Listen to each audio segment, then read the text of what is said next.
dan perlindungan oleh Tuhan Yang Maha Esa. Baik, pada pertemuan kali ini saya akan sedikit membahas tentang roda dan ban pada kendaraan roda 4 atau mobil.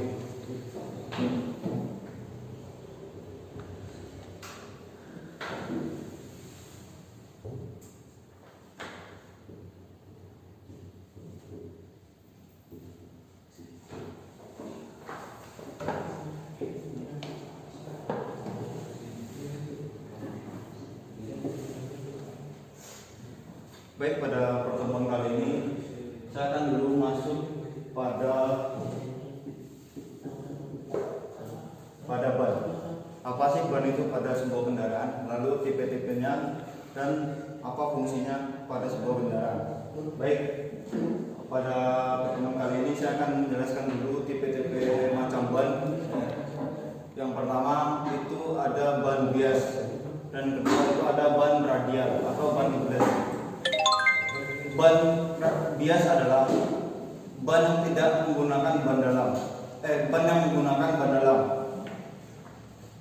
Kelebihan dari ban ini yang pertama adalah bannya yang harganya cukup terjangkau. Namun jika dibandingkan dengan ban radial atau ban tubles, ban tersebut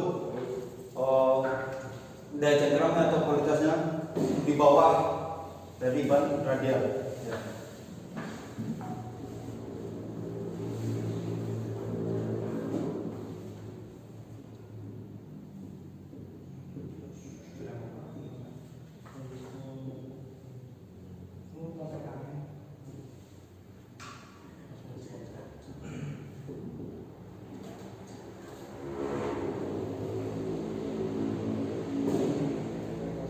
Baik, apa sih fungsi ban pada sebuah kendaraan?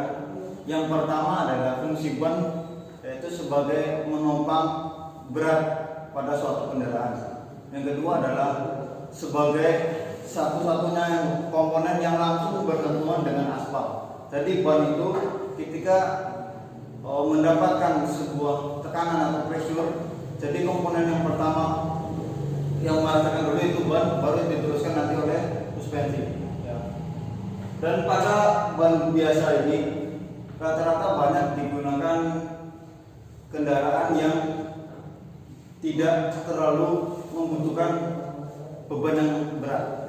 Contohnya pada kendaraan pribadi itu banyak juga yang menggunakan ban biasa atau menggunakan ban dalam, dikarenakan biayanya yang cukup murah dan harganya terjangkau, serta juga bahan-bahannya yang lumayan bagus atau mutunya lumayan baik.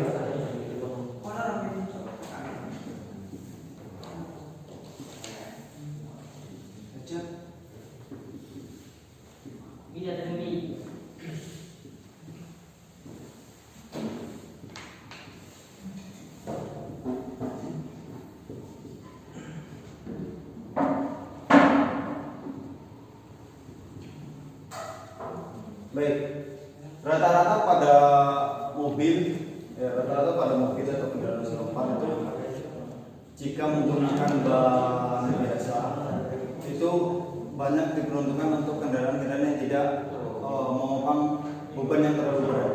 Dikarenakan satu, ban biasa ini daya cengkeramnya lumayan tidak sempurna. Jadi ibaratkan jika suatu kendaraan itu diperuntukkan pada saat hujan atau pada saat tikungan yang ada tumpukan pasir, dan di situ kendaraan belum menggunakan power steering dan sistem pengeremannya juga belum menggunakan sistem ABS. Nah, ban biasa ini cenderung cukup bisa atau dikategorikan angka kecelakaannya lumayan tinggi dibandingkan ban radial atau ban tubles. Namun banyak juga di sektor pemasaran di Indonesia yang menggunakan ban dalam atau ban biasa, karena mungkin dari biaya perawatannya juga tidak terlalu mahal. Dan kalau ban dalam ini atau ban biasa ini yang paling susah itu pada saat jika kendaraan itu mengalami bocor, ya, mengalami bocor, otomatis angin dari dalam ban itu langsung keluar. Jadi tidak ada penampang dulu. Kalau ban radial itu dia tidak menggunakan ban dalam, jadi permukaan dari ban itu langsung menutup sirkulasi dari angin. Jadi seandainya kalau ban radial itu kena paku atau kena kayu, otomatis anginnya tidak langsung keluar seperti itu. Ya. Kalau ban radial itu harganya lumayan mahal. Tetapi jika digunakan ban radial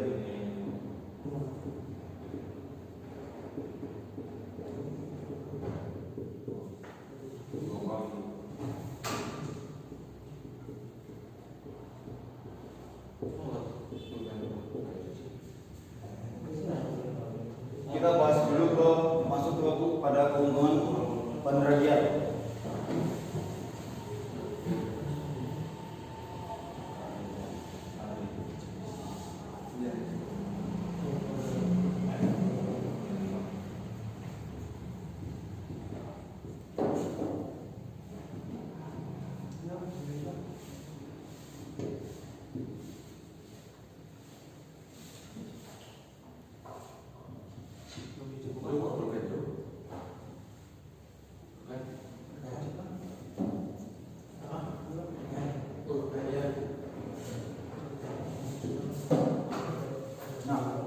Saya menuliskan contohnya 3 dulu. Pada ban radial itu yang pertama daya cengkramnya yang baik. Pada mobil atau kendaraan roda 4 itu kebanyakan pada saat dredge itu atau ban itu kalau seandainya mau ganti ban itu di ban itu nanti ada kodenya segitiga. Nah, seandainya pada ban mobil itu segitiga ini sudah menunjukkan atau permukaan ban luar itu sudah mulai menipis sehingga mendekati kode ini, itu sebaiknya ban harus diganti yang baru. Beda pada kendaraan roda 2 atau sepeda motor. Kalau di sepeda motor itu tidak ada indikasi atau indikatornya untuk mengganti ban selanjutnya, kecuali menunggu ban itu sampai habis, benar-benar habis baru diganti. Kebanyakan itu kesalahan fatal pada kendaraan roda 2. Nah, kalau pada kendaraan roda 4 itu ada indikatornya pada sisi bagian luar ban itu ada logo atau ada kode segitiga. Jadi segitiga itu adalah penentu apakah ban ini masih layak pakai atau tidak.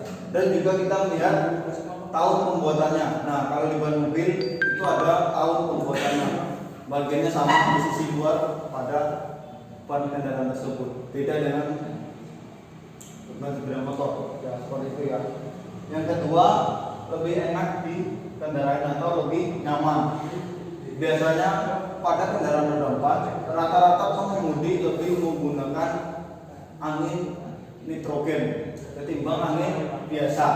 Tapi selama saya muter-muter melihat banyak juga yang katanya yang dibikin bengkel-bengkel pinggir jalan itu menggunakan angin nitrogen, padahal aslinya dia masih menggunakan kompresor.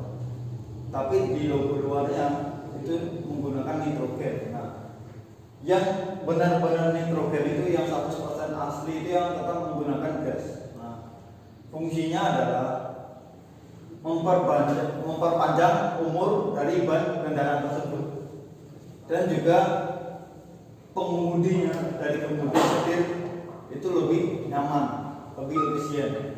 Apalagi ditambah sekarang dengan adanya teknologi EPS ya, electronic power steering. Jadi ban lebih enak atau lebih nyaman dikendarai, lebih tenang. Jadi kemudi tidak terlalu liar. Nah, yang ketiga adalah lebih nyaman ketika di jalan yang kurang bagus atau rusak. Nah, ini juga nanti berpengaruh pada suspensi kendaraan tersebut.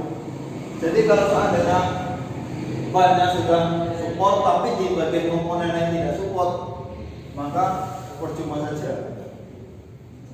Dan yang terakhir adalah keunggulan dari atau keuntungan dari menggunakan ban radial atau ban tugas adalah ketika seandainya terjadi bocor, anginnya otomatis tidak langsung keluar. Kalau seandainya ban itu ditusuk oleh paku atau sejenisnya yang bisa merobek ban, itu otomatis ban itu langsung menutup secara otomatis. Ya. Jadi anginnya tidak langsung keluar, anginnya itu keluar cuman bertahap, tidak langsung gembes gitu. Seperti itu. Kalau kekurangannya adalah yang pertama jelas harganya lebih mahal, ya. Apalagi kalau di sekarang di pasaran Indonesia banyak sekali ban-ban dari luar, ya. Banyak sekali ban-ban dari Eropa. Untuk pasaran Indonesia mungkin masih banyak, tapi juga tidak terlalu main atau tidak terlalu laku di negaranya sendiri. Padahal itu asli dari Indonesia. Nah, kalau seandainya suatu saat mobil atau kendaraan itu di jalan tol itu sekitar 100 km atau bahkan lebih, ya, angka maksimum di tol mungkin bisa sampai 120, ya. Nah, kalau seandainya suatu saat terjadi pecah ban dalam akselerasi yang sangat tinggi, ban radial adalah mungkin yang lebih aman atau yang mungkin lebih safety. Satu, karena kalau ban radial itu dia seratnya atau kawatnya itu lebih kuat, ya, dibandingkan ban biasa atau ban yang menggunakan ban dalam. Jadi kalau seandainya terjadi pecah ban di jalan tol dengan kecepatan yang sangat tinggi, harusnya pengemudi tidak boleh panik, ya, tidak boleh panik. Yang pertama dilakukan adalah ketika terjadi atau trombon di jalan tol, yang pertama jangan sekali-kali menginjak rem, jangan menginjak pedal rem. Karena apa? Karena pada saat pecah ban otomatis kendali itu hilang, dan yang bisa mengendalikan itu ya hanya pengemudi gitu. Tapi kebanyakan pada saat pecah ban jika menggunakan ban radial itu angka kecelakaannya atau bisa dikurangi seperti itu ketimbang menggunakan ban biasa. Jadi kalau kesalahan fatalnya di rem malah tambah oleh akhirnya nabrak ke batas jalan. Tapi syukur-syukur di depan kendaraan kita itu tidak ada kendaraan yang lain. Jadi saat pecah ban jangan injak rem, tetap pegang pengemudi dengan sebaik mungkin. Jadi caranya lurus gitu. Syukur-syukur di depannya nggak ada awan. Itu. Karena di tol itu kecelakaannya cuma dua, ya. Kalau tidak pecah ban, kalau tidak pecah ban, satu lagi kalau tidak ngantuk gitu. Kalau pecah ban itu bisa jadi nabrak pembatas jalan atau nabrak kendaraan yang di depannya. Kalau ngantuk juga pasti nabrak pembatas jalan juga dengan nabrak kendaraan di depannya, seperti itu. Tetapi